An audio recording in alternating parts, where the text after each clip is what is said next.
let me just make this last point, though. The big problem we have with entitlements is not Social Security, it's Medicare.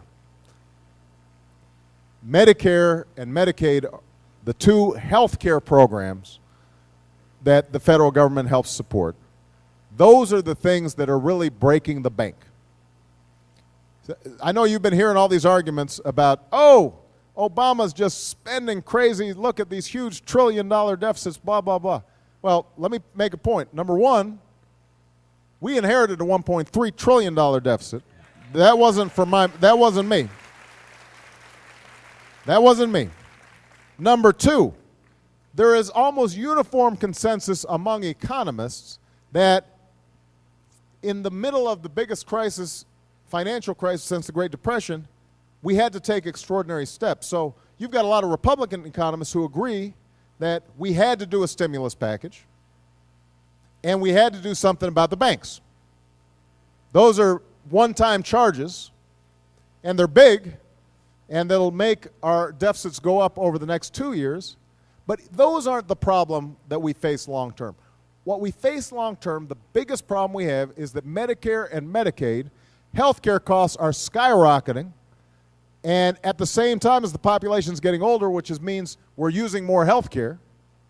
You combine those two things, and if we aren't careful, healthcare will consume so much of our budget that ultimately we won't be able to do anything else. We won't be able to provide financial assistance to students. We won't be able to help build green energy. We won't be able to help industries that get into trouble. We won't have a national park system. We won't be able to do what we're supposed to do on our veterans.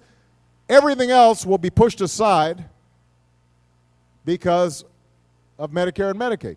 That's the problem that we really confront. That's why I've said we've got to have health reform this year to drive down costs and make health care affordable for American families, businesses, and for our government. So you know, when you see, those of you who are watching certain news channels that, on which I'm not very popular,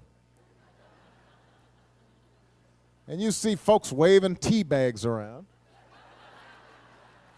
let me just remind them that I am happy to have a serious conversation about how we are going to cut our health care costs down over the long term, how we're going to stabilize Social Security.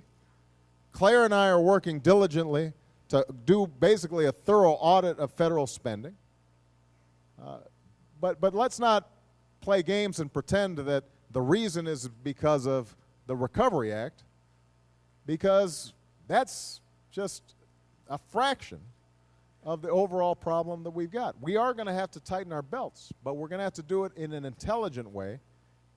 And we got to make sure that the people who are helped are working American families, and we're not suddenly saying that the way to do this is to eliminate programs that help ordinary people and give more tax cuts to the wealthy. We tried that formula for 8 years. It did not work, and I don't intend to go back to it.